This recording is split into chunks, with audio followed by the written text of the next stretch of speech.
怎么样，老张，壮观吗？哎呀，王旅长，这现在这个部队装备啊，太先进了，比你们那时候强多了吧？哎呦，我都羡慕的，哎呀，我跟你说啊，老方啊，也是我介绍去澄海的。先是开卡车，后来呢，自己买了车，开了物流公司，而且是越做越好，拿下全国几个重点项目的大件工程。在海外也有分公司。是吗？啊，方总啊，你们不用量了，规格尺寸我图纸上都有。哎呀，王旅长，哎，现在我算是弄明白了，原来这趟你是想让我们干贩运军火的生意啊？物流不就是贩运，贩运不就是搞运输吗？在我们这儿也叫投送，叫法不同，性质没变嘛。这玩笑可开大了，要我们3天之内把这几十台大家伙全都运到澄海去，还得神不知鬼不觉，怎么样？不怎么样。老张可都跟我说了啊，当初你干倒爷的时候，开车倒腾服装和电器48小时不合眼啊，只要有钱赚，比谁都拼命。怎么现在？老张，我说你小子不够意思啊，把我那点陈年旧事跟谁都说。我告诉你，现在我也是有身份的人了，不是当初那个刚退伍的穷司机了。方总啊，我这不是给你推广推广吗？我要不给你吹几句，这大买卖能落到你头上？方总，行不行？你给句话。没门儿，门都没有。你们不就是嫌钱少吗？跟钱没关系。我跟您说啊，我们不差钱，有钱。那你们什么意思？送上门的生意不做是吧？送上门的生意不做，那才是傻瓜蛋。李工啊，你跟王旅长说说。王旅长，我也不瞒你，您照顾我们生意啊，我非常感谢你。但是我们公司有原则呀，是不是？要讲究诚信，这些东西能拉我们就拉，拉不了啊，还真拉不了。我们不能忽悠顾客呀。李工啊，说点实在的。王旅长啊，我们公司啊就没这么多大型的拖挂车，也就是10辆8辆的。按您的要求呢，几十辆，这一时半会儿还真没地方给你找去。另外您说什么3天就运到澄海？对，还人不知鬼不觉的。哎呀，旅长啊，你就是给我们公司多少钱，这活我们都不敢接，接不了。王旅长，这真是实在话，您还是另请更有实力的公司算了。哎，方总，老方同志，你也是老兵了，部队有困难你就不上心？我还不上心呢，我要不上心，我在那看半天了。就是这样，我觉得你们还没弄明白，我把这个演习的目的跟你们再说说。哎呀，你别说了，拉不了就是拉不了。嘿，我这暴脾气，你看怎么今天碰上你们这俩犟种呢？有钱不挣是吧？行，我另找别的公司，好吧？老张，这件事我谢谢你了，你们请。哎，方总，哎，你都先别急嘛，啊，这本来是件好事儿。这样，王旅长啊，这心急吃不了热豆腐，你也有点耐心，跟商人打交道，得动点心眼儿，绕点弯子，不能跟部队似的，有话直来直去的。不行，我那时候回来的时候吃了多少亏啊！方总，方总啊，你先别急，听王旅长把话说完。现在是军改时期，提倡军民融合了，跟部队建立良好的关系，我保你商机无限，财源滚滚。这回你要是拒绝了，可是要后悔的啊！行吗？我跟你们说说，那这样，李工，你记着。好，演习第2阶段的任务是，澄海市被外国鬼子攻占了，鬼子在城里杀人放火，我们的主权被侵犯，我，包括你，又被征召回部队。上级命令我808旅立刻赶赴澄海，3天之内攻下澄海，歼灭这支敌军。哎呀妈呀，旅长你说的太好了，这叫啥呀？人不犯我，我不犯人；人要犯我，我的消灭之。好，这打仗太刺激了。好啊，李公，你又没打过仗，没扛过枪，你就好好听着记着就行了。好吧，王连长，继续。好，从战区最北端到战区最南端，东海之滨路程遥远，天上有敌侦察机活动，太空有卫星侦察，澄海市的外围有敌方阻击阵地。我的战术是，在战役打响之前，我把一部分重装备偷偷地运进澄海，埋伏起来。战役打响以后，我正面长途机动部队与敌方展开突破防线的攻坚战斗。这个时候，预先埋伏在澄海市里的重装备突然杀向敌人的指挥中心，也就是市政府大楼。方总，明白了吗？明白了，你是准备带我们去看美国大片去？胡扯！我这可是真正的演习啊！你是其中的主角之一呢。我啊？还主角？啥主角？啥？王旅长，你多少也给方总弄个头衔嘛，这样他干起来也有个名分。好吧，你就当我的保障处长。好，方总，你现在就是808旅的保障处长了。你好好想想，有什么办法能实现王旅长的战役构想？真的？真的？2000公里还不能让敌人发现，偷偷的运到澄海去。嘿，王旅长啊，能少点，打个5折，少1两都不行。我去打仗，手里没家伙，我拿什么打呀？哎，王旅长，要不然咱们改变一下思路，不走陆路，直接走水路，怎么样？哎，王旅长，方总的意思呢，一少部分或者大部分呢走海运，剩下一小部分呢，我们装集装箱里边伪装起来，走高速公路，你看行不行？行啊，这招行。是这样，我有个朋友是专门做海运的，他手上有2艘万吨滚装船，他平时就是运输点进口的轿车，或者是做点工程机械什么的。只要他的船一靠岸，咱们就把坦克装甲运到船上去，我们就在连云港码头上船，从黄海经东海到达南海，从海上进入澄海，怎么样？好，太好了。不好，怎么不好？这样的话，你不就少挣钱了吗？王旅长，老张，你们听到我待这么长时间提过一个钱字吗？没有吧？对，你要是看得起我这个老兵，我就把海运、陆运全都给你包了。钱嘛，咱们秋后算账，怎么样？方总，你也别假仗义，部队不是没有钱，但是也不会坑害咱们老百姓。老张，我真不是假账。刚才王旅长不是说了吗？让我当保障处处长。我现在已经是军人了，对吧？我现在就任命你为我的保障处长。啊，回头啊，把你这小胡子刮了，头发理了，明天把军装穿上。哎呀，这可浪费了我这一脸的美颜呢。王旅长，怎么着你得给我个衔儿补偿补偿。衔儿？好吧，挂个上校军衔怎么样？任期1个月。这感情好啊！平时我就是个预备役中校，这会儿直接给我提成上校了。哎呀，旅长啊，能不能带上我呀？带你啊？你想要什么？哎呀，我这一辈子做梦都想当兵啊！你老板1个月，我就当5天行不行？5天。王旅长，李工是方总公司的副总，跟方总打拼了10几年了，也不容易。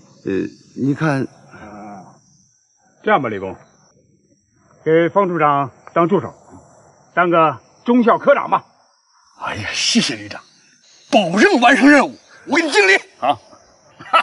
哎，李弼，李弼，敬的什么礼呀？王旅长，回头找个战士，好好教教他。好，你看这给我送新兵连得了。这样，老张，把808旅澄海联谊会的老兵们组织起来，组成内应分队，不白干啊！参加行动的1300元作战补助啊！王旅长啊，这个钱不钱的没啥关系，你给咱弄身军装穿穿吧。你也要哎，老张啊，打住，这名额有限。对呀，你跟我抢啥呀？不是刚当兵，你抢啥呀？不是你们都穿上了，我行了，王旅长，咱俩得签个合同。怎么？你还怕我赖账是吧？亲兄弟明算账，我这一趟海运、陆运成本也不低呀，咱也不能做那亏本的买卖，对吧？咱们这样，白纸黑字写上几条，有一条必须得写。这一仗，如果你攻进澄海打赢了，我们分文不取，就算是我方某保家卫国做的贡献。你看我们老板讲究人儿，但是如果你没攻进澄海打输了，那对不起，该多少钱就是多少钱，算我们公司的正常业务，怎么样？那我这笔买卖可赚大了啊！不过1分钱不收，那就太不合适了。王旅长啊，要不是因为我以前当过兵，有着部队的情节，这活打死我都不会接。再说了，我们这做生意啊，也有做生意的规矩，那就是奖罚机制。我给你列上这么一条啊，也是为了激励你能打胜仗。你打的胜仗，我这保障处处长脸上才有光啊！这才叫新时期的人民战争呢。好，合同你跟何政委签吧。不过我们的部队正在搞社会化服务，我觉得你们的长途运输业务可以跟我们部队的长途机动训练和转场相结合，将来我们可以搞个长期合作，怎么样？旅长说的这靠谱啊，有门儿。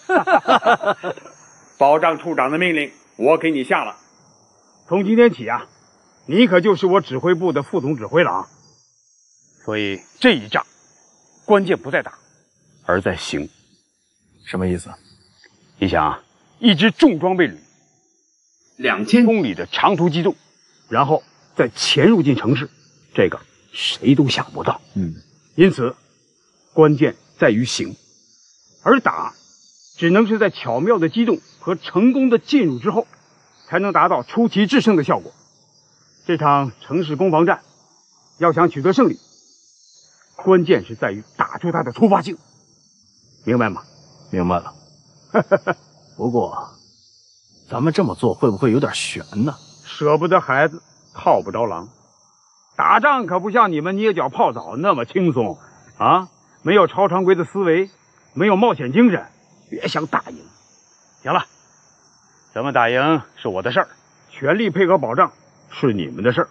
到时候运输投诉方面要是出了点问题，别说我1分钱不给你，我还要送你到军事法庭拿你试问。你别吓唬我啊！吓唬人呢。行，保证完成任务。好。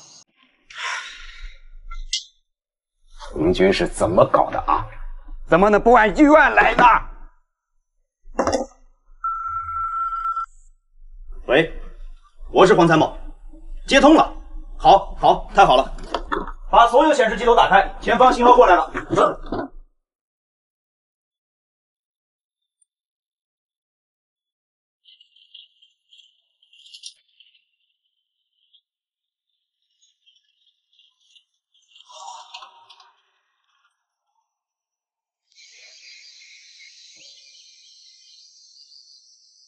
这又是怎么回事？连这都看不出来吗？这是红军来了个长途奔袭，把叫金湖机场占领了，飞机不能起飞了。可是之前的预案里没有这样的安排呀。战场形势瞬息万变，只允许你蓝军偷袭红军的守备阵地，就不允许红军偷袭你的机场吗？我问你的不是这个，演习方案有改变，可以提前通知吗？你现在袭击了他的机场，我们坐在这观摩台上看什么呀？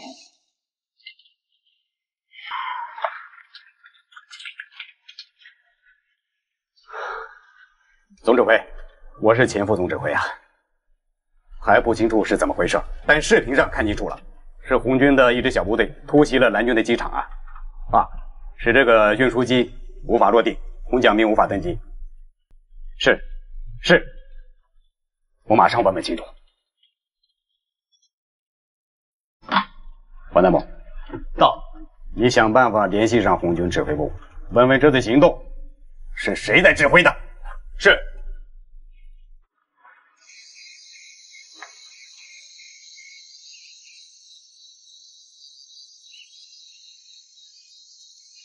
钱副总指挥啊，请问到底是出现了什么情况呢？大家别着急，刚才出现了一些小的误会，蓝军机场受到袭击，运输机无法起降。这个情况我已经向首长汇报了，请大家稍等一下。联系方案有变，马上汇报。是。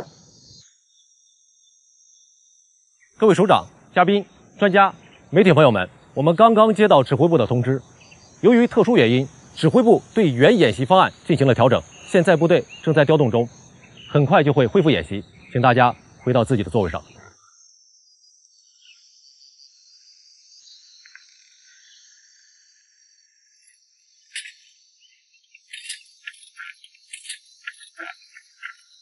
钱副总指挥，跟红军方面联系上了。他们为什么要突袭小金湖机场？首长还是你跟他们说的，是红军参谋长。李参谋长吧，我是钱副总指挥啊。你们这个什么？是蓝军违规先袭击你们一营的装甲车分队？这怎么可能呢？李参谋长，先不说你那边情况，马上通知你的小分队停止袭击小金湖机场。谁先袭击谁，我会查清楚。先把你的人给撤回来。钱副总指挥，听说我们派兵袭击蓝军机场了，简直是无稽之谈嘛！无稽之谈。李参谋长，我都看见了，你机场上全是你的人。你怎么不看看我们的现场？全是蓝军的兵，全是山野旅的人。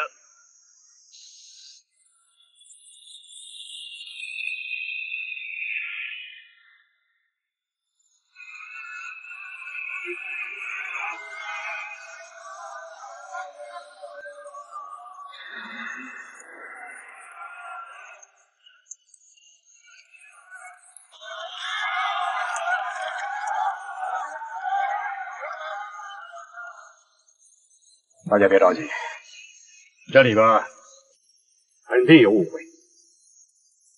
钱副总指挥，现场出了点问题没关系，但是你得及时通报一下，免得在上的人傻等又乱猜疑。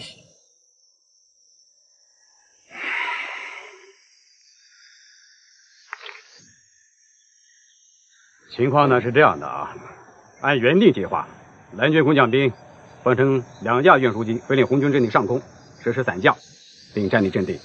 但就在运输机要在小金湖机场降落，空降兵准备登机时，机场四周呢出现了红军的小分队，对机场展开突袭，被封锁跑道，使得2架准备执行空投任务的运输机无法按时起降，空降兵呢也无法登机，也就是刚才大家看到的那一幕。但这一幕并不是今天演习的科目，情况正在查实啊。与此同时，原计划红军被蓝军占领了前线阵地以后啊，马上组织强有力的反击，以特种兵作战为主，一鼓作气拿下1130高地。但就在刚才呀，我接到红军参谋长的电话呀，海啸突击旅第1机步营在增援路上呢，突然被蓝军包围，10几辆战车被炸毁，部队1/3减员。钱副总指挥，这么大的动作，你们导演部一点都不知道吗？不知道，真的不知道。是命令下错了，还是有人故意制造混乱，还不清楚。虽然此刻红蓝两军都在指责对方先违规，但请相信我们一定会查清楚真相啊！请你们耐心的等一等，等调整好以后呢，一切重新开始，一定会让大家看到一场正规而精彩的军演。好，钱副总指挥，就不用重新再来了吧？刚才的演习就很好看嘛。虽然我们没有看见现场画面，但是这个故事就很有悬念。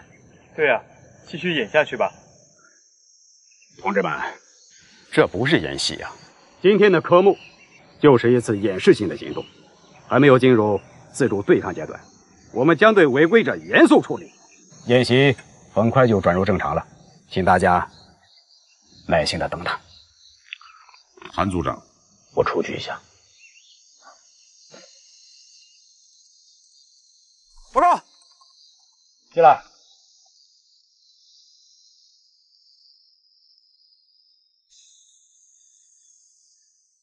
报告旅长，突击小金湖机场任务完成归来。怎么用了那么长时间啊？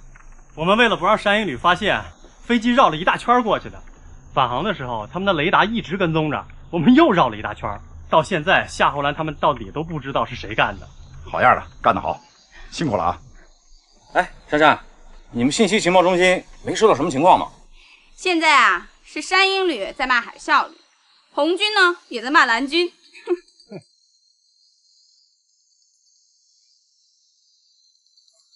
沈参谋长，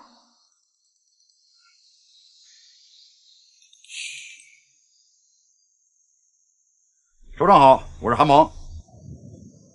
两边的袭击都是你干的。韩鹏，你回答我。您是让我实话实说吗？废话，当然实话实说了。都是我们干的，不是您让我们搅局吗？虽然我事先已经知道山豹旅的介入就是来搅局的，但没想到他们打响了第一枪，竟然是在红蓝两军的展示性演习中动起手，而钱副总指挥还蒙在鼓里，真不知道下一步该怎么收场了。沈参谋长什么意思啊？一句话没说给挂了。那到底是赞成还是反对啊？这一句话都没说，我哪知道他什么意思啊？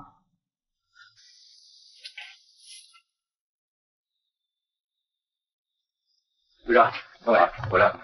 长官，没事，伏击任务完成。哎，你们也绕道回来了吗？没错，差点都没油了。这是我从红军指挥车里顺出。这是我缴获的一台笔记本电脑，我打开看了看，应该有不少有用的东西。好啊，我让他们都拷下来。你先看看有没有用，有用咱就留着，没用啊，咱就还给人。怎么了？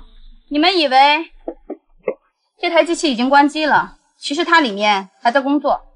这台机器有卫星定位和侦察系统，从你们拿到这台笔记本电脑开始，你们的行踪、说话的声音都有可能传输到对方的侦察系统中去了。那我这不承包了一个定时炸弹回来了？一点没错。如果我不及时把电池取出来，对方完全可以通过远程控制把最重要的信息全部删除掉。我敢肯定，现在他们已经知道这台电脑在我们的营区，卫星已经把你们的行动轨迹记录下来，并发送回去了。这么说，那我们再干那些挑拨离间的事儿就干不成了。其实啊，我们自从一进场就已经被盯上了，只不过我们打的是保障的幌子。但是我提醒各位啊，这个幌子打不了多久。没关系，一会儿我把它拿到完全屏蔽的环境下重新开机，把有用的信息拷出来再说。好，越快越好。首长，我已通知山鹰旅、海啸突击旅他们单位的主要负责人和他们的领导一起，晚上开个协调会。会议内容呢，针对今天情况啊，双方坐下来谈一谈，消除误解。背靠背永远说不清楚。我在做讲评，您呢做最后指示。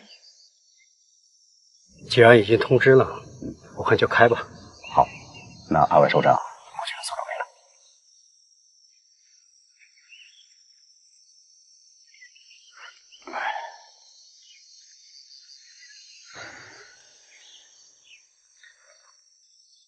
山豹旅干的，这个局搅得好，不过分吧？不过分，我还觉得不过瘾呢。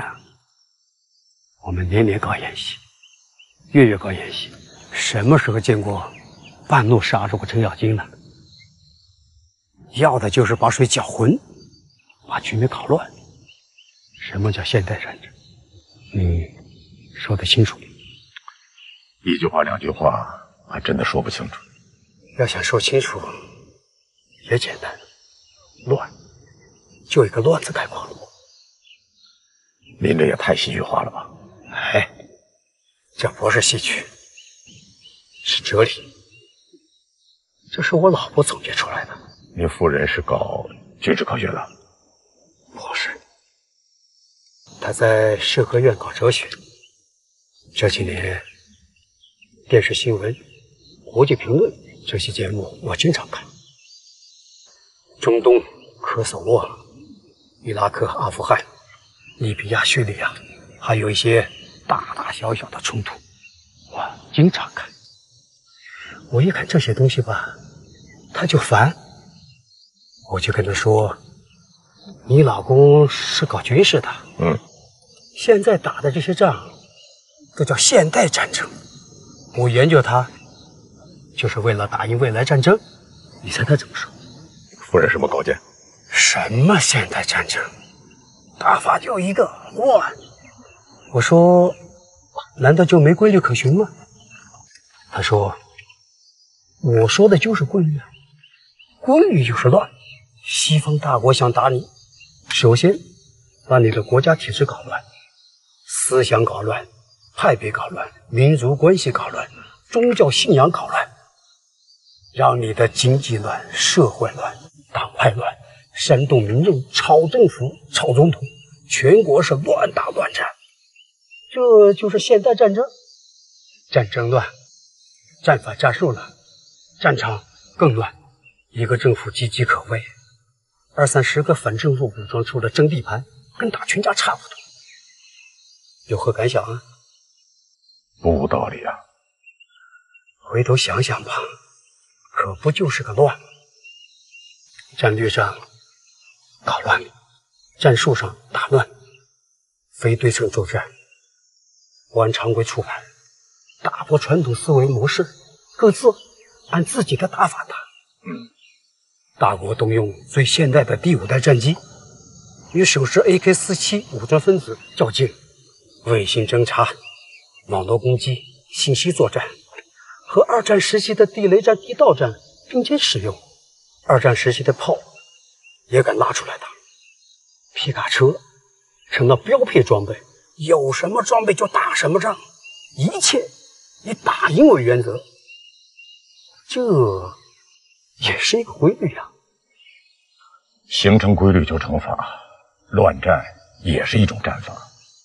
所以今天这局搅得好，我就不喜欢似水一潭。接下来就看他们谁能乱中取胜。要是这样下去，会不会影响专家规模呀？这我不管，懂行的就往下看。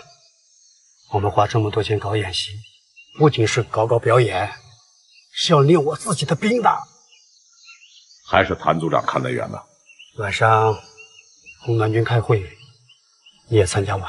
我山豹已经出山，你这个养豹人也得露个面了。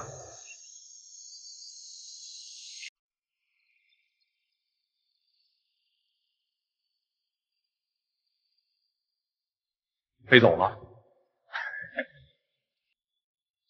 楚副参谋长，这个喝咖啡啊，讲究在一种十分温馨的气氛下，有高雅的气质和贵族的气度。可是您看您啊，那个心急火燎的，急功近利，这只适合喝一喝二锅头。怎么回事？这是韩鹏吗？这不可能啊！等等，我们都见过韩鹏本人，和他带着谢兵。这是韩鹏没错，这是韩鹏吗？下口！打这样，量尺吧。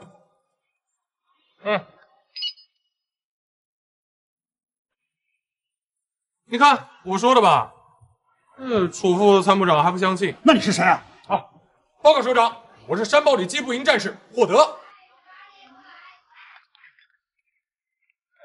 霍德，大家怎么还在这儿啊？洪副旅长让我们赶紧回去，马上要开战了。真的？别演了，赶紧的，抓紧时间。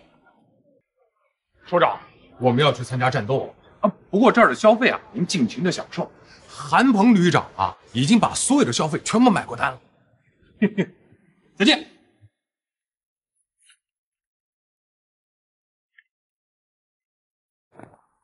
啊，等等，你就是艾佳，首长您认识我啊？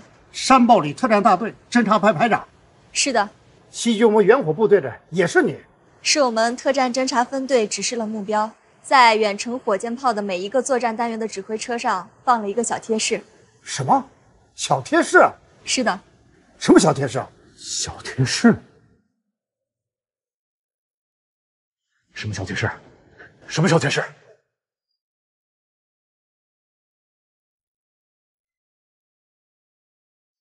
就是他发出的定位信号引导空中的巡航导弹追踪了你们的远火指挥车。哀家有所失礼，请二位首长原谅。哦，对了，我们的洪副旅长让我给二位首长带个话，他说他完全可以在这间咖啡厅里把二位作为俘虏抓起来，因为这周围已经布满了山豹旅的特种兵。如果那样的话，二位首长就是我们山豹旅的高级人质了。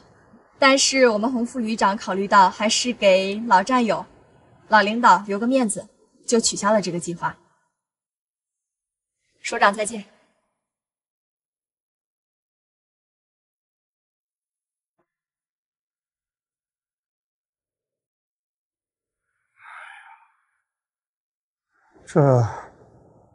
这也太有戏剧性了吧！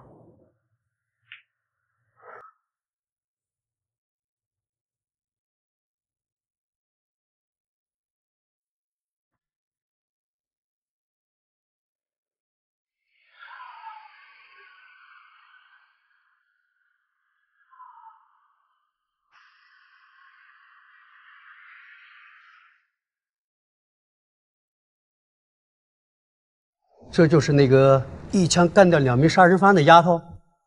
入伍前是艺术学院的学生，山豹旅的士兵都是大学生兵啊，80%吧，大学本科以上，或是在校2年以上的大学生，但是必须要掌握一门外语。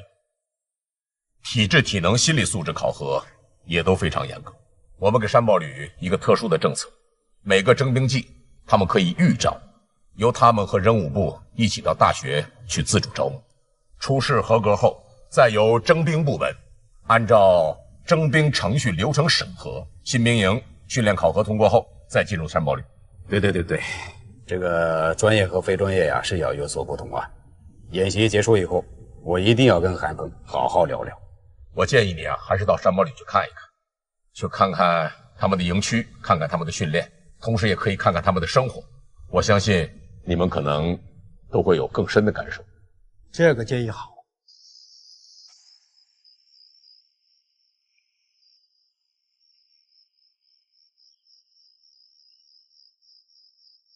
这是蓝军的宣传品，不要看，更不要轻易相信，这是蓝军惯用的宣传手段。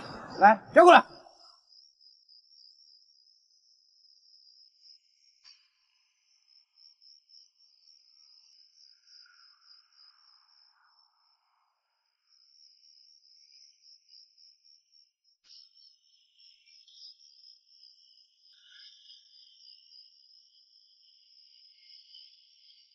弟兄们，你们的土战纲副参谋长刚愎自用，已经中了我们韩旅长的调虎离山计下山了。你们的澄海防线兵力空虚，不堪一击，我们马上就要发起总攻，赶快弃暗投明吧！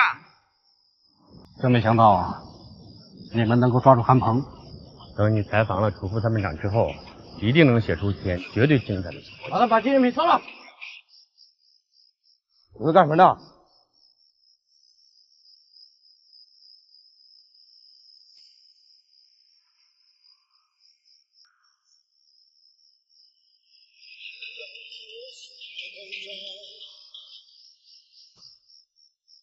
参谋长啊，现代战争越来越让人看不懂了，什么东西都可以拿来做武器，什么时尚的东西都可以植入侧反宣传，几条假信息就能够造成一颗原子弹的杀伤力。你说，以后这仗还怎么打呀？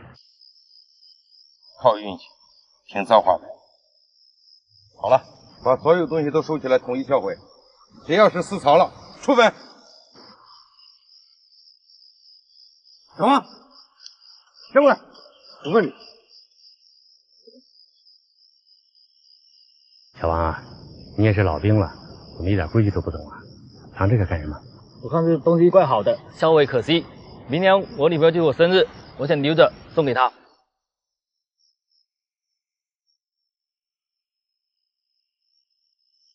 祝她生日快乐。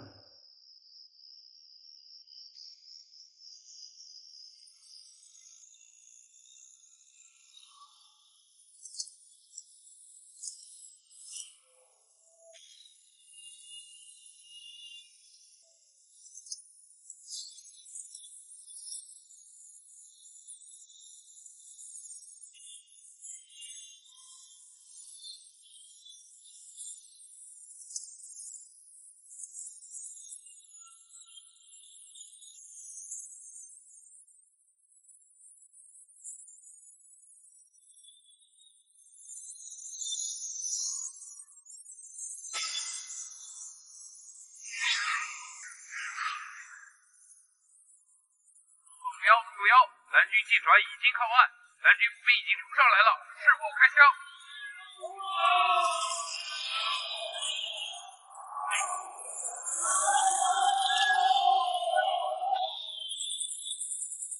队长，楚副参谋长，请您听电话。楚副参谋长，我是丁凯，请指示。什么？那个韩鹏是假的？指挥部裁定你退出演习，已经丧失指挥意识，谎报战果，这怎么可能啊？这是什么理由？那这里谁指挥啊？蓝军已经登陆了，我们打还是不打？这里由我代理总指挥。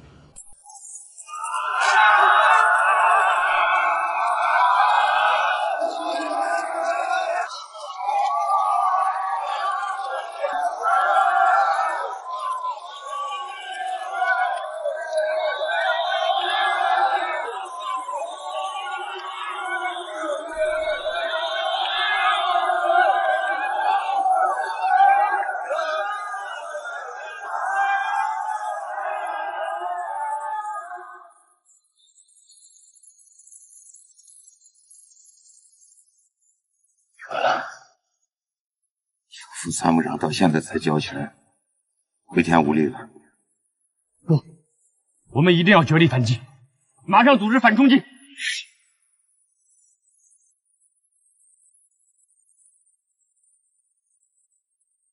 发武器！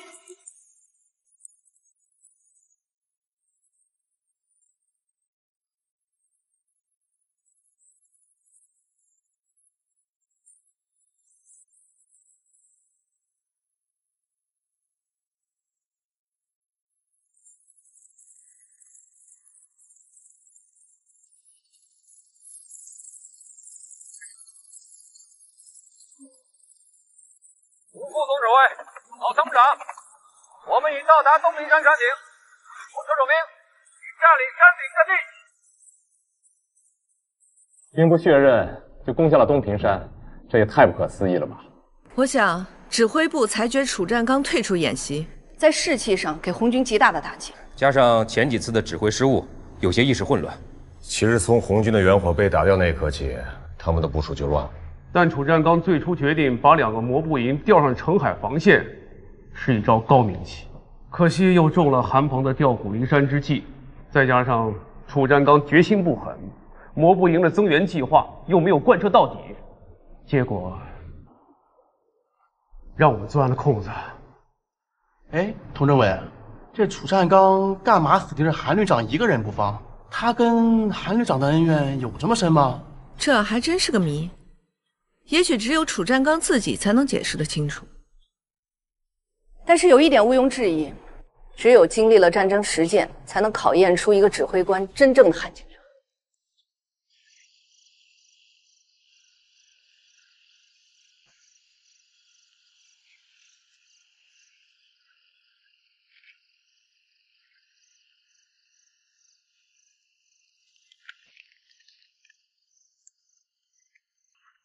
丁旅长，朱参谋长，2次交手，同样的结局。你可以再去庆祝胜利吗？对于我们专业化蓝军，我和你们同样悲哀，因为我们存在最大的愿望是看到你们的胜利，看到你们909旅的崛起。但是你们一次又一次的失败，我真想问问你们，你们有脸面对身后的城市吗？也许你们可以说，你们的失败是因为我们山豹旅太狡猾了。也许你们认为这仅仅是一次演习，胜败没什么，什么都不影响，甚至不会影响各位的升迁。但是我想提醒你们，军费是国家的，是老百姓用血汗换来的。他之所以交给咱们，是希望把咱们练成精兵，让他们有安全感。我听说你们那儿有一条不成文的规定啊，无论是谁，只要抓住了韩鹏，可以记大功一次。为此呢，你们就不惜锁定我的手机频率，盗取我的手机信息，追踪、侦听，最高端的人才、最高端的技术全都用到了我一个人的身上。更可笑的是，你们的楚副参谋长跑到城里边去和我的替身见面呀！我真想问问，这对加快你们战斗力生成模式的转变有什么意义？这对你们909旅的战斗力提升有什么作用？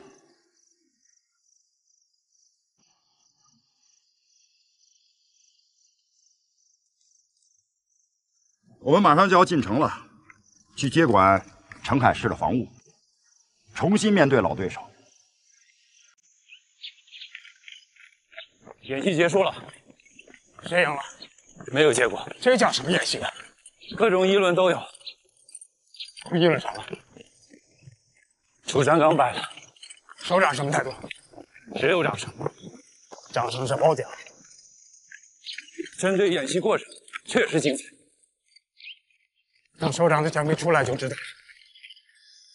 楚旅长，演习过程我都看过了。你在最后关头带领部队攻上535防线，攻进南极指挥所，这种精神实在让我感动啊！是吗？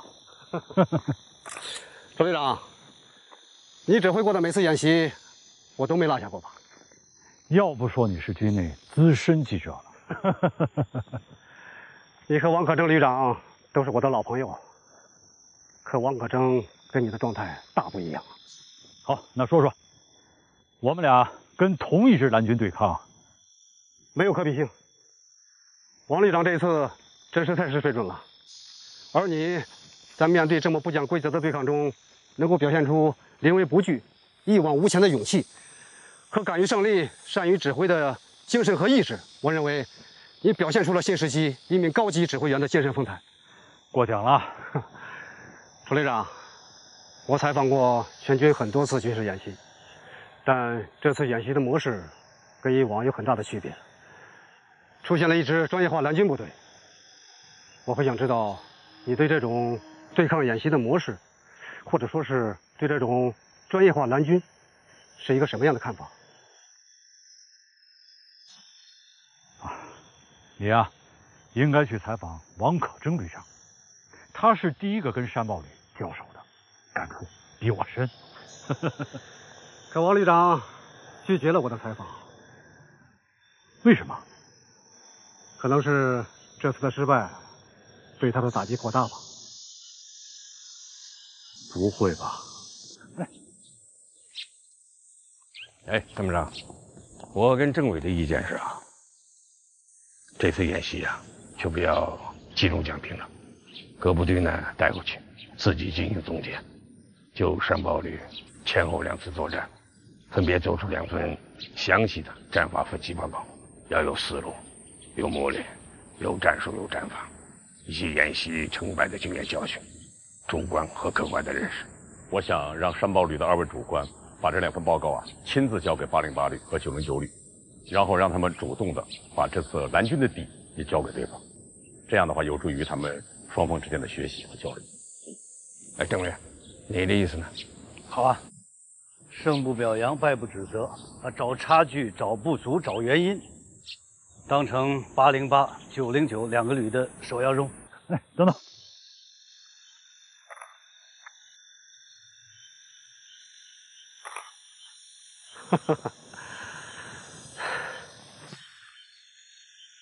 他的表现或感想也没有说服力。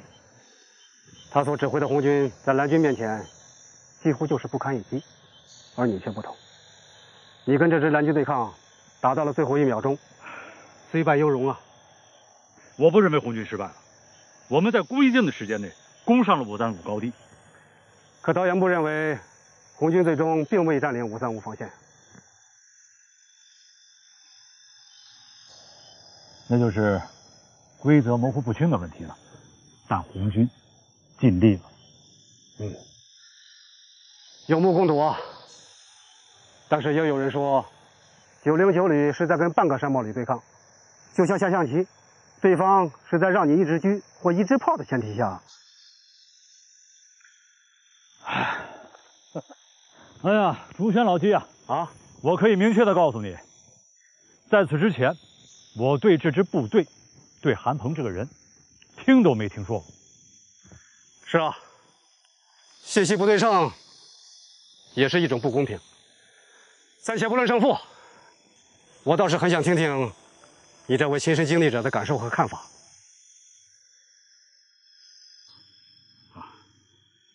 我认为啊，这种专业化蓝军的设置不具有值得推广价值，因为它的许多方面都超越了竞赛原则。如果我们踢足球，允许抱着球跑，那这种比赛还能看吗？这个比喻很形象啊。作为假想敌也好，模拟外军也好，山豹旅啊，作为一支试验性的军队出现，用于探索训练方法的改革是可以的，但要符合国情军情。那么你认为山豹旅的出现不符合国情和军情？我们不能丢弃我们的光荣传统。训练中的问题，我们要正面教育，正确引导。训练改革的转变，不可能靠一支所谓专业化蓝军胡作非为的搞些偷袭和欺骗伎俩，而巧取胜利就能转变的。说的有道理。其实我跟你一样，有同样的感受啊。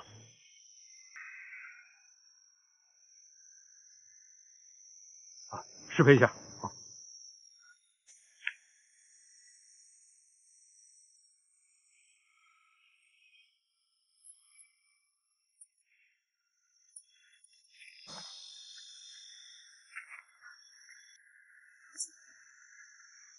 司令员同志，909旅旅长楚占刚等候演习假面，请指示。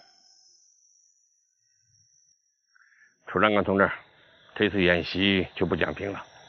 各部队带回去，自己总结。尤其是你，回去之后呢，一定要针对这次演习暴露的问题，认真思考，败在什么地方。首长，您认为我们打败了？你认为你胜利了吗？你指挥的红军虽然是比王可胜表现的好一点，但是出现的问题本质都是一样的。你不认失败也可以。但是总得思考问题吧，思考未来如何打赢。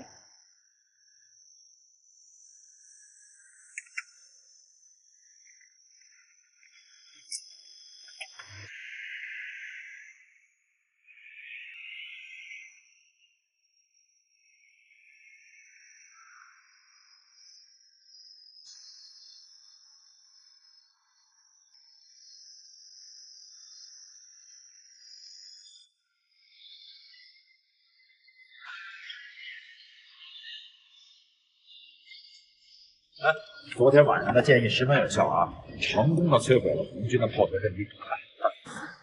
还是旅长的决断严。哎，我是来听建议的，不是来听拍马屁的啊！说说你们的意见。旅长，我觉得您不应该改变攻击红军首脑的命令。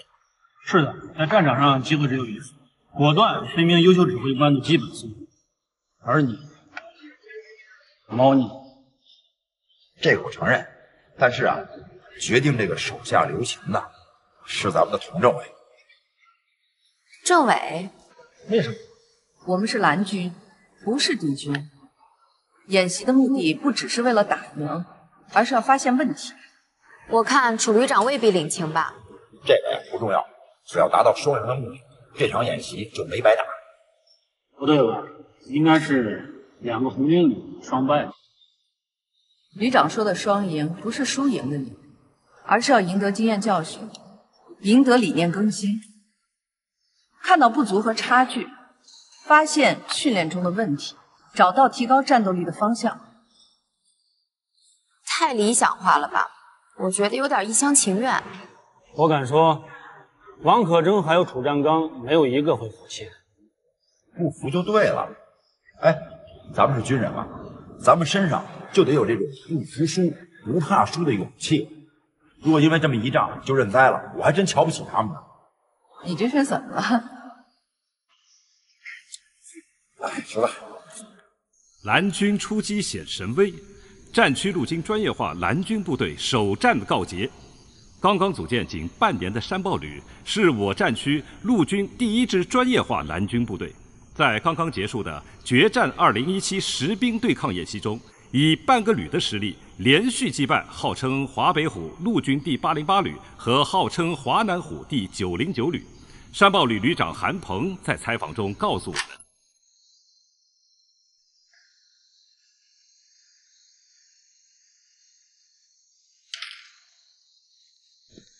看报纸了，他韩鹏牛什么呀？只要再让我遇上，看过就行了。参谋长快回来了，咱们先研究一下演习总结的事吧。政委，总结的事儿你就一手抓起来，好吧？你没事吧？我能脱得了干系吗？啊？可是我真不知道有什么好总结的。说实话，我刚看到这个报道的时候，和你一样，心里也不是滋味。我也摔报纸，可摔报纸能解决问题吗？你就是来批评我的是吧？我是批评我自己啊。后来我把报纸捡起来，一连看了好几遍。你还能看得下去？我告诉你，我看了开头我就想骂人。这就是你不对了，你都没看完，你怎么能骂人呢？你有什么感想？说实话，我觉得这篇报道还是比较真实的。哎，正好，你有感想，你总结，好吧？我算是看出来了，只要是打了胜仗，你总结起来比谁都积极。要不说饺子舅舅越喝越有。旅长啊，老王，论年龄你是我的老大哥，咱俩搭档都快3年多了吧？从我到808旅的第1天起，你就像老班长一样，教我带兵的经验、指挥的艺术、组织管理的方式方法，我从你身上学到很多东西啊，也确实感受到808旅的光荣历史和传统。老何，别说了，你跟我绕这些弯子没用。我到现在我还想不明白，但是咱这总结啊，一定得搞，要不在首长那儿交代不过去。既然你想听，就按照你的意思总结，你就代表我啊，你的总结就是我的总结，是吧？你写完了，我签字，行吗？旅长，要是这次打胜了呢？那这总结就好整了，训练、管理、指挥啊，战术、技术、后勤保障，还有这个高科技手段、信息网络、政治思想，还有文化娱乐，哪一块抓出来，那都有文章可做呀。可是这次我们是败了，你哪一块拎出来都能抖出一大堆问题，对吧？没错，我们以往就是这么过来的啊。有了成绩，就像盛满鲜花的篮子啊，鸡毛蒜皮插上去都怕烂，出了问题就像只垃圾桶，随便捡出一块都臭不可闻。难怪你是我的政治委员。但是我认为这次咱们不能这样了。政委，那你说该怎么样？不谈成绩，不谈失败，先解决观念问题。政委，这就有意思了。你说，我当了3年的师参谋长，师改旅后，我又当了3年的808旅旅长，怎么突然间观念出问题了？这从何谈起？我们确实面临着一个观念转变的问题。各位，是这上面说的吗？上面是点到了，更多的是我的思考。那我好好看看去。好啊。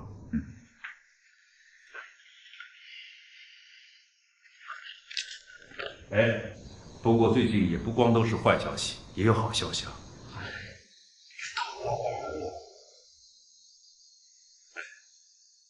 一条正式的命令已经下达到集团军了。真的？是啊。听谁说的？政治工作部前主任刚刚给我打过电话，马上要调你到集团军任副参谋长。6年的副师总算快熬到头了。我先预祝老哥进步啊！这样，晚上到我家啊，咱哥俩啊，哎，旅长，我先走了。这报纸好好看看。这位，放心，我标点符号都不会放过。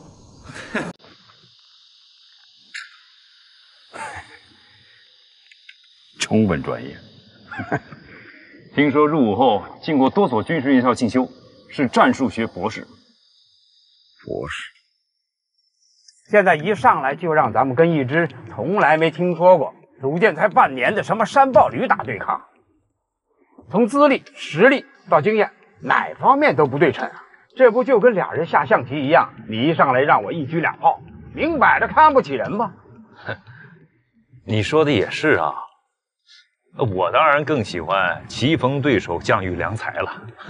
是啊，再说这韩鹏，他算哪一路的？军科院一研究员，还是个文科出身。哎呀，良才，除非他是怪才。要我说呀，这决战2017演习的决策就有点二。哎，说什么呢？哎，咱哪说哪了啊都。前面要进入高速公路了，还是你打前我垫后，压着速度。好，傍晚前到狼山没问题。前面靠边停车。这小英有什么发现吗？小英已飞临车队尾部，发现多辆小型汽车和救护车。他的弹药和油料车呢？目前还未发现弹药车和燃料补给车。这不可能啊！这么大的动作，这么远程的机动，怎么可能不带油料呢？据我们收集到808旅5次演习的资料发现，王可珍每次演习十分注意节省弹药，这和他本人的家教有关。他的父亲是位老新四军，无论是吃穿用上都要求他节省，说每一发子弹都是人民群众的血汗。因此，他参加演习，先头部队带满弹药和油料，而后续部队只带1/3。如果3天之内拿不下目标，他才另外输送弹药和油料进行补给。看来是一个很会过日子的旅长。不过他这次把所有装备都拉出来了，不带足补给燃料和弹药怎么够打？也许王旅长认为拿下535防线是小菜一碟呢。我明白了，808旅的工兵营已经在构筑炮阵地了，那么他的远程火箭炮营肯定会提前到达3洞3高地。也就是说，等他的指挥所一到达狼山基地，就可能发起炮火准备。不知道你们注意到没有，他的装步营排在车队的最前部，等炮火准备一完成，他的装步营就可向我535防线发起攻击。他是想速战速决呀！你们分析的对啊，如果让他的计划得逞，咱们的535防线根本就顶不住808旅的进攻。情报中心报告，808旅所有参战人员和车辆装备已经离开了营区，队尾也上了高速公路。王可征在什么位置？王可征已随先头部队离开了运河大桥。离他的老窝有多远？约260公里。哎，咱们可以去王旅长的旅部去看看。旅长，你是想端808旅旅部打他的后方？现代战场哪有什么前方后方一说啊？既然我们的实力不对称，咱们呢就打一场不对称的战役，通知各大队各营放弃陆路截杀计划，改变航向，直飞808旅旅部。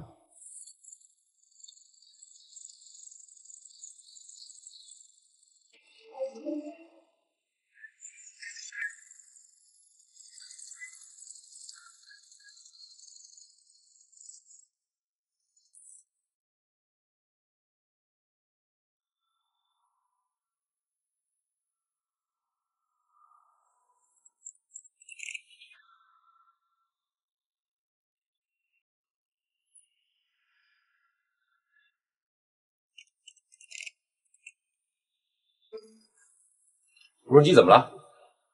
小应该是被胡志防空雷达发现了，马上摆脱。不行了，红军同时采用强电磁干扰，指令传递通道被屏蔽了。这下坏了。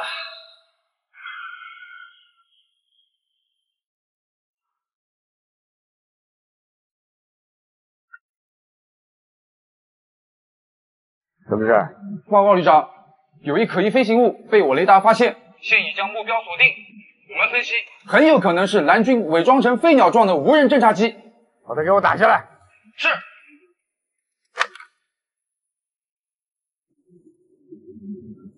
摆脱失败，小鹰已被红军雷达锁定，马上引爆。是。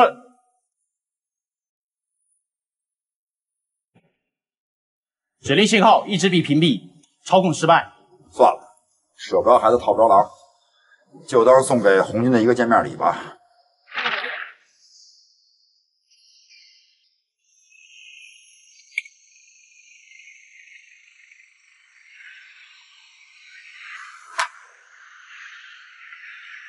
旅长，您看，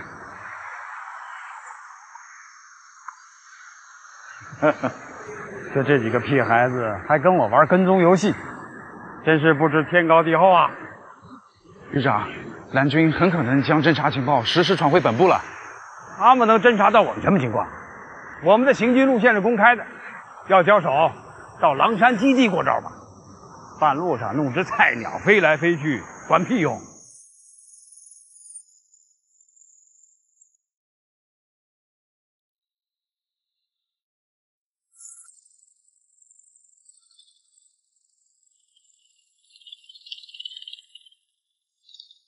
喂，林参谋。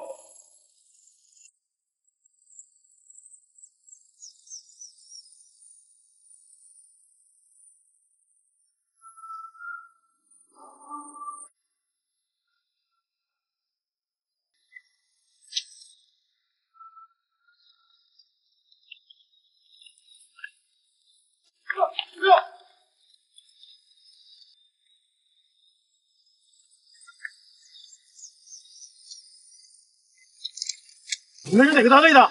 对不起了，我们是蓝军山豹旅，你们已经被俘了。不可能，山豹旅现在正在狼山基地呢，怎么可能在这儿？看见没有，豹子头，这是战区陆军蓝军旅的标志。哎，你们帮我胡来呀！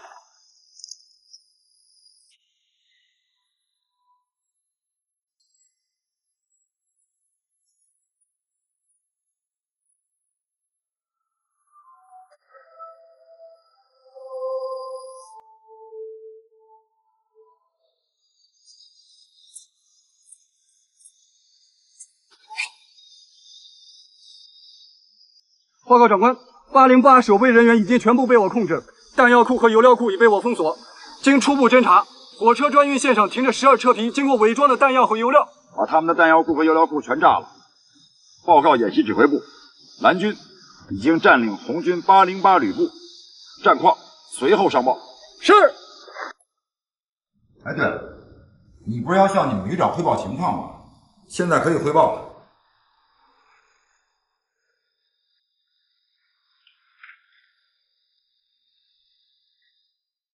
请你马上给我接1号首长，我是金参谋，我有紧急情况要向首长汇报。喂，旅长，我是小金啊，金参谋。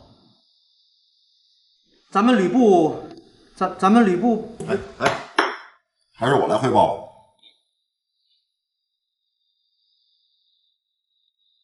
王旅长，你好啊。你是哪位？我是韩鹏啊。哪个韩鹏啊？王旅长。你刚把我的无人机打下来，就把我给忘了。你是山豹旅的韩鹏？没错，我就是你今天的对手，蓝军山豹旅旅长韩鹏。王旅长，你是一路辛苦啊！我特地赶到你的办公室向你做个汇报，可惜呀，你已经上路多时，我们失之交臂，万分遗憾，错过了与你当面交流的机会。什么？你说你在我办公室？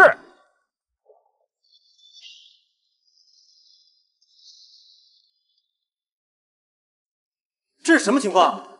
刚刚那是什么声音啊 ？OK， Sir， 808旅的油料库和弹药库已被我工兵完全炸毁，油料补给专列和专用线路也被我完全切断。什么？你们把弹药库和油料库给炸了？你们简直是太无法无天了！这怎么可能？跟政委连接上。韩伯，你不在狼山基地待着，你跑到我办公室干什么？王旅长，请允许我向你做一个简短的汇报。今天上午10点30分，我率山豹旅直升机作战群特战大队攻占了你808旅部，俘获你部留守人员30名。随后，我工兵分队炸毁了你油料库、弹药库各一座，还有你装满燃料和补给专列的专运线也被我们完全切断。韩鹏，谁给你的权利？演习对抗的战场在狼山基地，不在我旅部。你这是违规违纪，是无组织无纪律，而且还不讲规矩是吧？我命令你马上滚出我的办公室！快，追上前面旅长的车。是。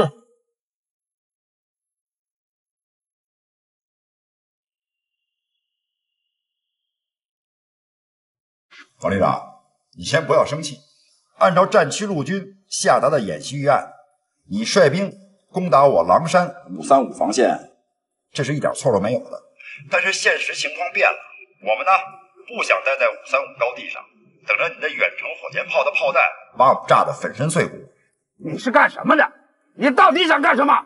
王旅长，我们是蓝军，你说我们想干什么呢？你少废话，老子也当过蓝军，老子扮演蓝军的时候，你还穿开裆裤呢。哎，王旅长，这一点你说的还真没错。我们旅啊，很多官兵都是80后、90后，甚至00后，这个年龄跟你儿子岁数差不多吧。但是今天的蓝军跟以往大不一样，我们是外敌，是外国的侵略者，再不像以往那样是个束手就擒的摆设了。于是战场形势就发生了变化，你可以大摇大摆的去狼山基地攻打我的535防线，我呢可以趁虚而入端你的后院。谢谢你，后边一点设防都没有啊！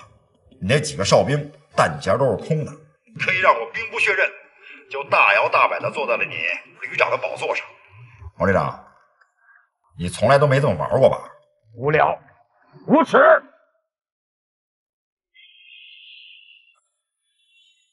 好，都要到场。韩鹏旅长，到。第1阶段的演习已经结束，请你把俘虏放出来吧。是，马上释放俘虏。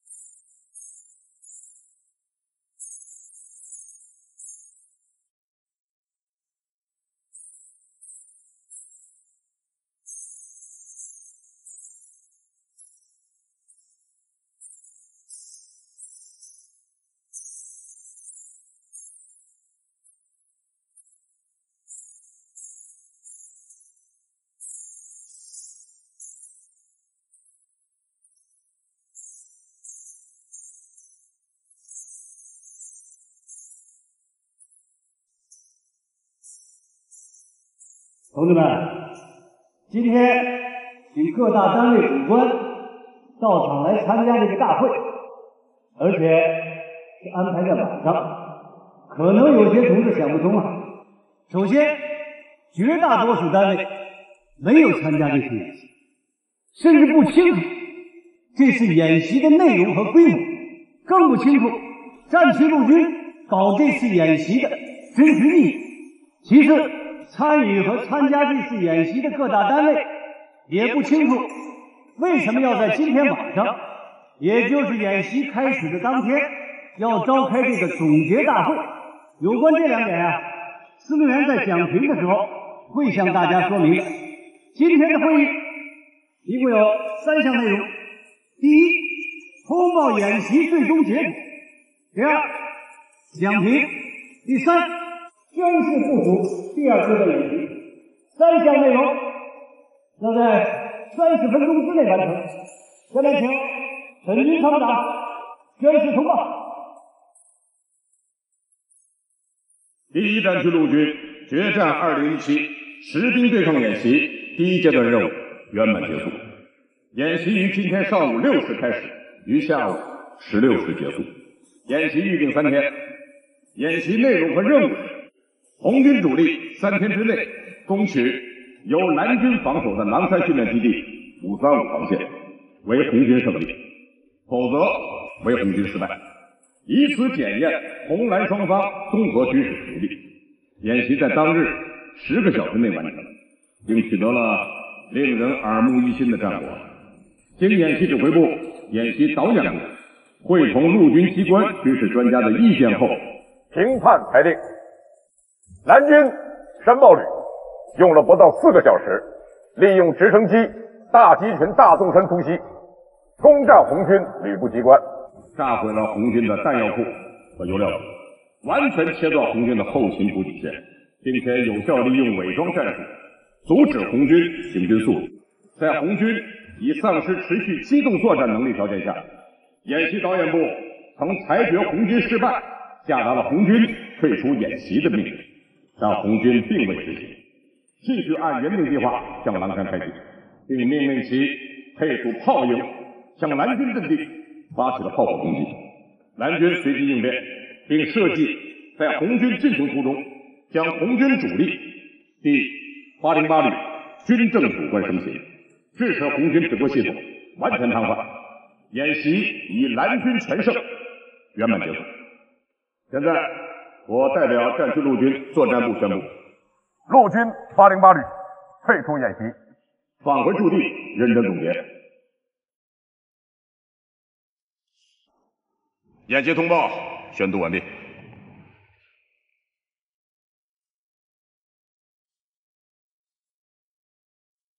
现在我再宣布一个处分决定，在决战2017实兵对抗演习中，由于808旅旅长王可征同志拒绝执行演习导演部下达的退出演习的命令，作为一名军人，性质极为严重。鉴于王可征同志违抗命令仍处在非战争时期，因按严重违反军纪处理的有关规定，经战区陆军党委研究决定，给予王可征同志严重警告处分一次。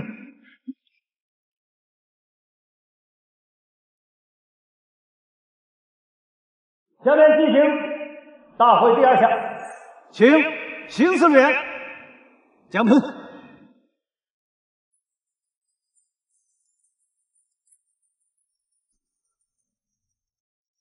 同志们，刚才沈参谋长已经把演习的第1阶段的情况说清楚。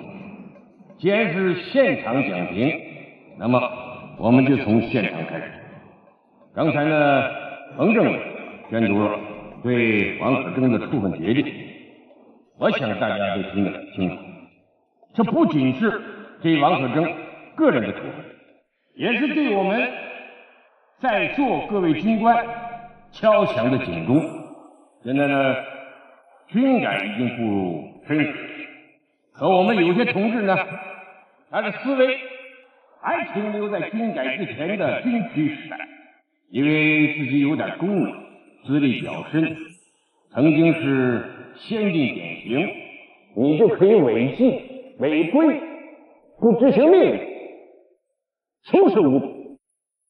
我在这里，我提醒一下有幻想的同志，马上提醒一下，今天王可征受到处分，还不等于808旅的战旗倒下去了。同志们，你们别忘了，808旅的旗帜是从井冈山一路走下来，牺牲了我们多少的同志，师长、旅长、团长，涌现出多少革命烈士。就因为他们的倒下，还捍卫了我们808旅永远不倒的旗帜。今天王可争之所以能犯这样的错误，我想他是被这个沉重的荣誉压着。我听说他到现在还不认输，还不服气，到现在还不知道自己怎么败下阵来，就这样稀里糊涂的让人蓝军给抓了俘虏，而且还硬着脖子要去告人家。哼，再如此下去，我们808旅的战旗能飘扬几天呢？王旅长，何政委，我想听听你们的想法。我接受组织处分。首长，我代表808旅全体官兵郑重承认，我们这次的确是失败了，但是我相信王旅长和全旅官兵不会因此而倒下，我们会振作起来，把808旅这面战旗扛到底。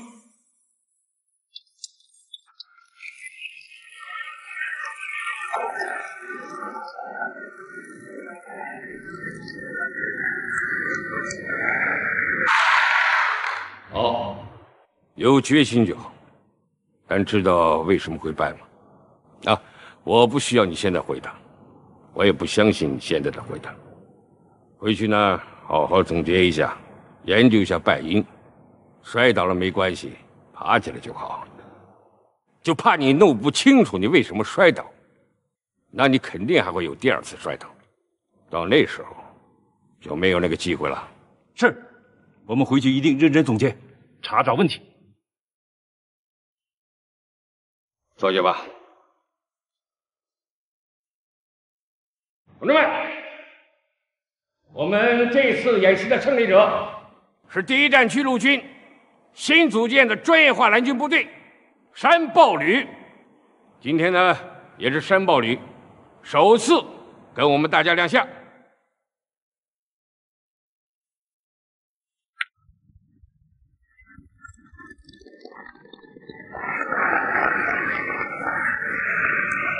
好，请坐。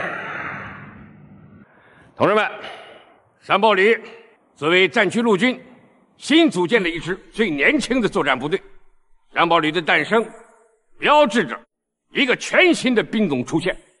战区陆军组建专业化蓝军部队的意图十分明确，就是要在长期缺少战斗实践的和平环境下，为部队树立一个强敌，找一个对手，让和平变得不再和平，让演习变得更加逼真，更加贴近实战，改变以往只能依靠现有建制的部队来扮演蓝军或护卫蓝军这种传统的对抗模式。这是战区陆军党委为加速新型陆军建制步伐，进一步落实军种主建，大力推荐训练模式转变走出的重要的一步。我在这里呢强调两个关键词，一个是加速，一个是转变。我们大家天天在喊打赢未来战争，这未来战争是什么样的？外军现在已经发展到什么地步？你们知道吗？如果我们现在连外军的新装备、新战法、新理念和新模式都不了解，没有接触，无感知，打赢从何谈起呢？山豹旅它的组建仅仅有半年的时间，它只是照搬着外军未来战争的一些新战法，在信息对抗中仅仅迈进了一小步，破了点规矩，变了点章法，就把咱们有着光荣传统的王牌师打的只有招架之功，无还手之力啊！这是多么可悲的事情啊！这说明了什么呢？这说明了军事改革那不能再按部就班，不能再循序渐进了。深化国防和军队改革，那是中央和中央军委的英明决定，同时呢，也是为了建设新型陆军所提出的更高的要求和标准。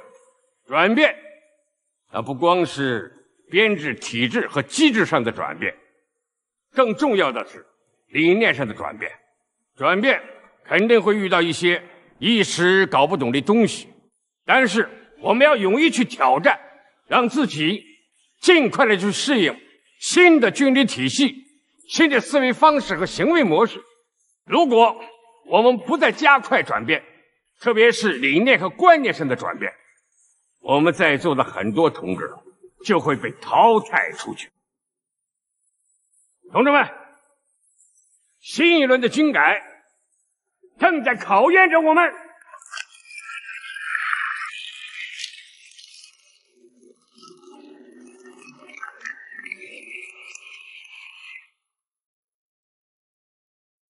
下面我宣布，决战2017第2阶段演习开始。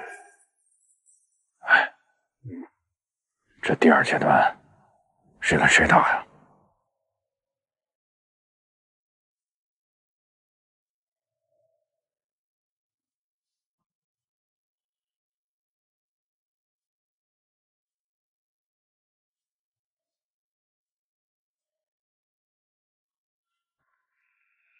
怎么着？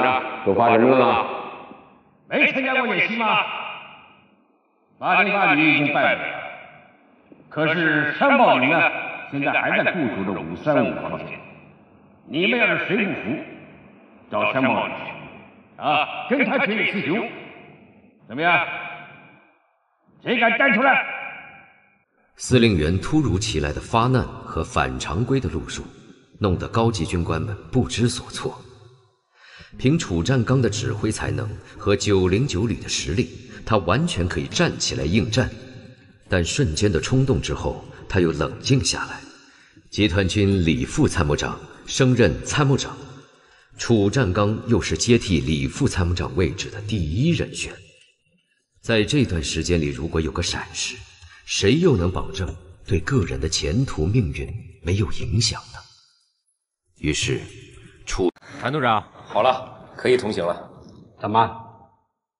这就放行了？通过向导送上小费疏通关系，也是与对方交流的一种手段。还有这种事情？在战乱地区，有些武装组织不一定都是敌对势力，有时候通过特殊关系是可以达到非武装对抗来解决问题的。谭组长，走吧。首长，给您介绍一下，这位就是我们山豹旅特战大队副大队长彭继海。首长好，上级首长来视察，这钱财就免了吧？不行，按照训练大纲要求来，等结束后我再找你们算账。怎么？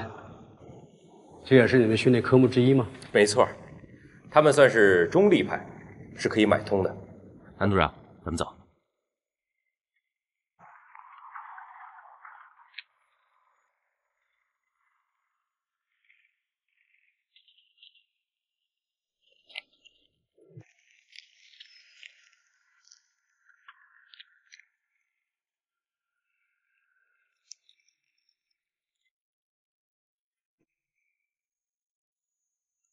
曹参谋长啊，你们弄得还真像那么回事吗？首长，我们认为，随着中国的大国地位不断提升，大国意识不断增长，我军参与国际反恐和维和任务将会越来越多。军队走出去执行任务，维护中国国家利益势在必行。因此，对于一支现代化的陆军部队来说，必须有遂行境外多种任务的要求和必要的常规训练科目。你们想得很超前呢。其实我们已经不是很超前，而是滞后了。什么意思？我军派出的维和部队越来越多，由于维和任务的特殊性和政治性极强，部队呢又远离祖国，我军作战部队受到这方面的专业化训练是非常有必要的。要学会跟外国人打交道，与外国军人合作，让部队在出国执行任务之前，在国内就受到一定的适应性训练，对出国执行任务只有好处没有坏处，最起码不会两眼一摸黑嘛。专业化蓝军与护卫蓝军模式不同，必须要让红军有一种身临其境的感觉，不然就失去了专业蓝军的意义了。部队明天打什么仗，那我们今天就要扮演明天的敌人。部队的需要，那就是我们的任务。是啊，我们总说要贴近实战，但一直没有在贴近上下过真功夫。因为不追求真实，大家就都在演戏。其实演习里很大的成分是在演戏，但你们这是以训练为目的的模拟性作战，真实就有效果。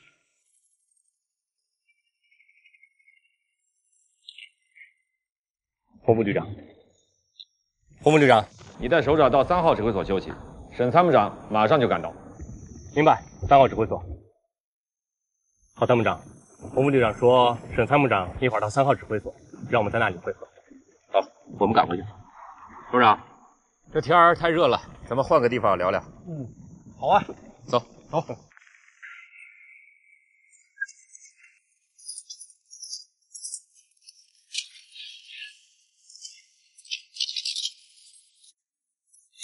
我是哪个分队的？好，12分队的魔鬼分队，这帮家伙六亲不认。啊，我们去了吗？还没啊，来从这边上碰。这边是魔鬼分队的势力范围，不是你花钱就能破除的，那怎么办？好，参谋长，我们从地下管线绕过去。好，走，掩护，走。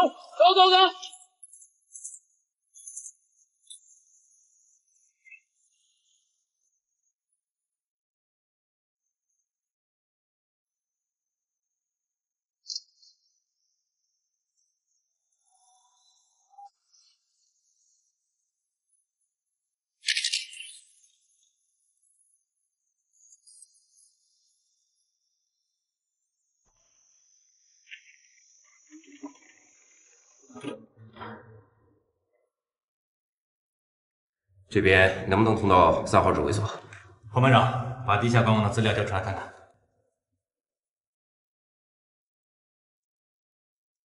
坏了，我们还要穿过6号街区。6号街区怎么了6号街区1个小时之前已经被3分队的蝎子分队控制了，想过去很困难。绕过去不行吗？肯定不行，除非我们出了城才能插过去。看来呀，我们只能硬闯过去了。碰碰运气吧。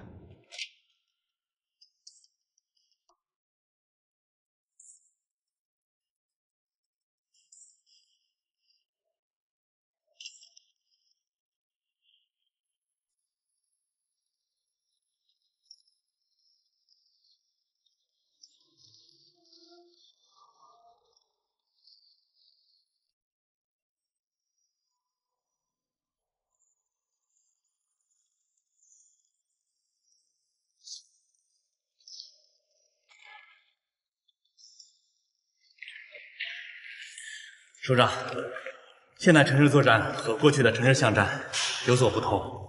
哦，说说看。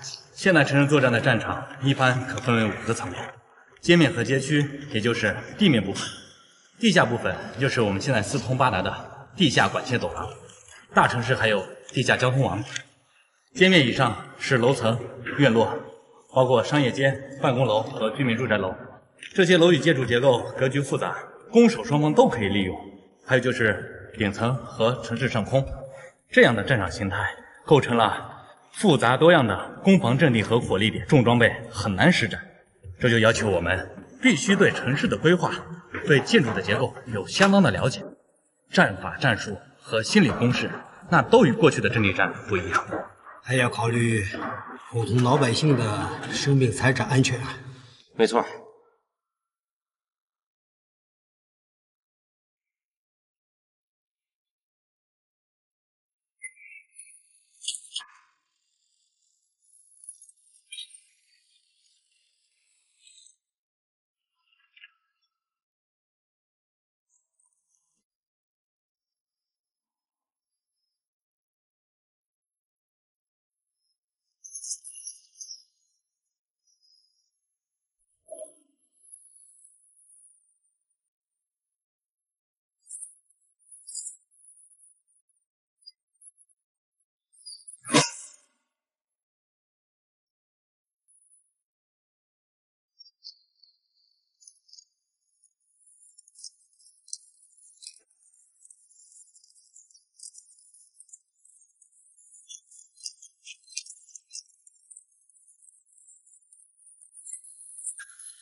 首长好。沈参谋长和洪副旅长马上就到，喝点茶等等他们。好，我来。首长，这边请。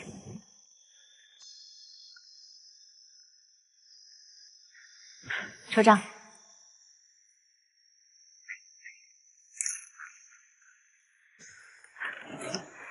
首长，这是我的战地小茶社。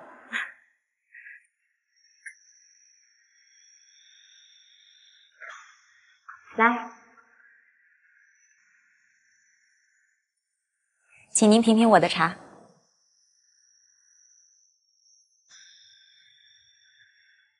不错，味道不错。没想到你们城市战训练中心里面还有这么一个别有洞天的地方。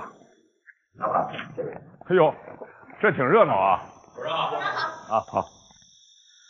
谭组长。哎呀，韩鹏，我刚才看了一下这个训练场，在城市战的训练中，这个训练场还是比较实用的，也比较完善，而且训练方法独具匠心，感触很多啊。您今天既然已经到了山堡旅了，有什么指示和要求，当着他们的面就直接说吧。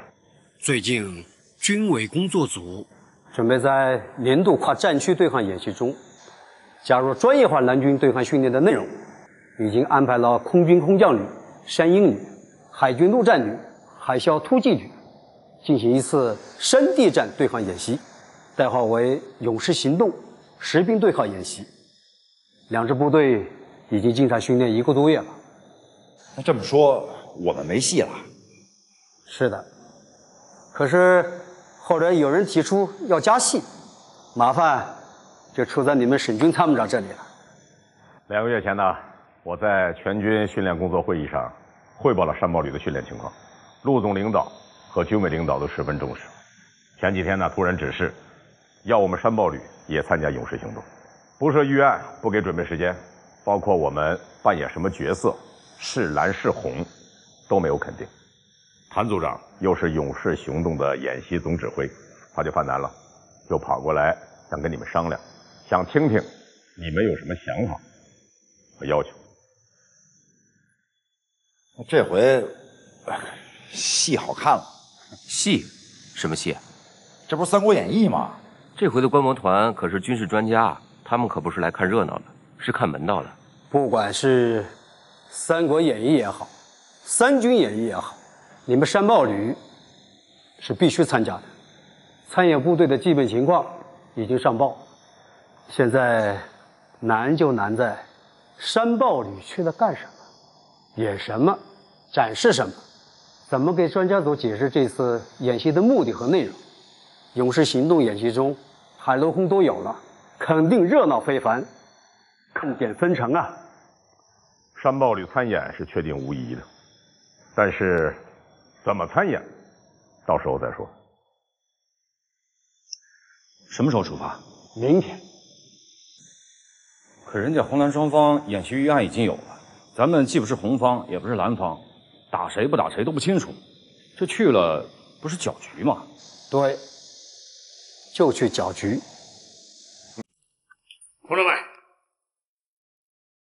欢迎王旅长到山堡旅来参观指导。佟政委太客气了，请把您的食指在这儿扫描一下，门才能开。我的食指？对。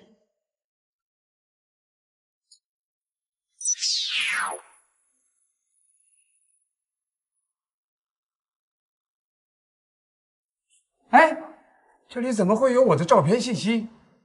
我从来没有在你们这输入任何信息啊！我们的信息侦查中心已经通过别的途径把您的身份信息采集到了，请进吧。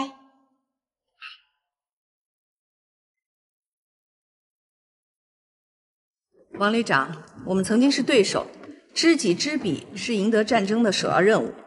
我们对你和何政委的相关信息做了收集。要不然你也进不了这座指挥中心。怎么，我的血压都测出来了？是，你现在的血压有些偏高，可能是刚经过城市战训练场时有些紧张。好多年没有经历这些了，真是又激动又兴奋还紧张啊！这就是我们的指挥中心。韩旅长。好，韩旅长，王旅长，没想到你的指挥所是这个样子。这个呀是全数字化的指挥中心，每天的训练情况可以在这里实时看到。来，您看看。郝参谋长，给王旅长介绍一下咱们全数字化指挥所的情况。是，在这里可以对全旅各兵种、各专业和不同岗位进行自动考评，各班排和单兵个人也可以从网络系统回放复盘，查看自己当天的训练情况，总结训练中出现的问题。这套指挥训练系统比以往传统的训练方法能提高200%的效果。能提高这么多呢？是的。这套系统呢，其实就是我们全旅实力的大数据库。士兵从入伍第一天起的训练情况，包括体能、体质、心理素质、技能参数等，全部录入大数据库，以供随时调出用。如单兵技能达到某一级别的标准之后，就可以自动晋升到更高级别的科目训练，而不用与还未达标的士兵继续重复初级和低级的训练。因此，能帮助士兵在有效的服役期内合理调整训练强度和技能难度，对提升单兵作战能力、合理部署兵力都能起到很好的辅助作用。哎，这个片子我好像刚才在哪看到过。王旅长，这就是刚才您和郝参谋长一起经过的城市巷战的训练场，每天的课程在这儿都有记录，每一个战术动作都是要讲评的。现在画面显示的是我们特战大队2大队的攻防训练。刚才你们经过的时候，是1大队在训练。呀，坏了！我刚才狼狈的样子，你们是不是都看到了？第一次进入我们城市战训练中心的人呐，都会吓出一身冷汗。我们这个呀，可都是真枪实弹的训练。是啊，听出来了，枪声炮声都很实在。这么搞训练不安全吧？万一出事怎么办？这个你放心，安全措施完全可靠。一旦有不安全隐患，系统会自动报警的。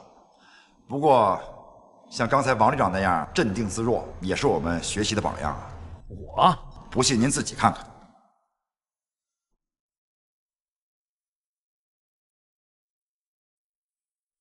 像个战场的样子。你能如此淡定自若，确实值得佩服。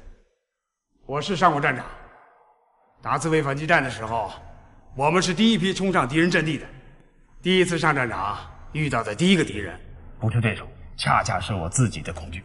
一旦战胜了恐惧，也就掌握了战场的主动权。王旅长，要不要休息休息？不，带我参观一下你们山豹旅的军事馆吧。王旅长，我们这支部队组建还不到1年，哪有什么历史可言，更没有什么光荣的传统可以记载呀。你们出山第一仗就把我们808旅打败了，接下来又战胜了909旅，这个战绩还不辉煌吗？其实这些对我们蓝军来说是一种悲哀。悲哀？是啊，我们也是解放军，我们是陪练，也就是磨刀石。陪练的任务就是让我们的战友提高战斗力，好去战胜真正的敌人。可是我们的战友连我们都打不赢，这样的胜利有什么值得骄傲的？我们只是一支假想的敌军，连假想的敌军都打不赢，那碰到真正的敌人该怎么办呢？你说的有道理，是值得悲哀，是我的悲哀，是王可争的悲哀。所以我们也没有什么荣誉可言，也不用建立什么荣誉室、军事馆。那你们怎么搞传统教育啊？我们在网上建立了一个虚拟的军事馆。虚拟军事馆？这我还第一次听说啊，能不能给我介绍介绍？你看，这不是跟我们808旅历史一样吗？你一眼就看出来了啊！没错，这就是808旅军事馆的资料。我们山豹旅虽然没有历史，但人民解放军的历史就是我们的历史。我们让官兵时时刻刻牢记，我们山豹旅虽然是一支专业化蓝军，但同样是光荣的人民解放军中的一支建制部队。我们呢，也常跟官兵讲，虽然我们平时穿的是外军的衣服，手里拿的是一部分外军的武器，但我们还是一个绿皮红心的萝卜，心永远是红的。我们旅的传统教育分为2个部分，第一部分就是把808旅、909旅的老大哥部队的光荣历史作为我们旅的传统教育的基础课。制作宣传片，设置网上军史馆，让官兵们了解我军的光荣传统，不忘入伍初心，教育官兵继承优良传统，发扬光大。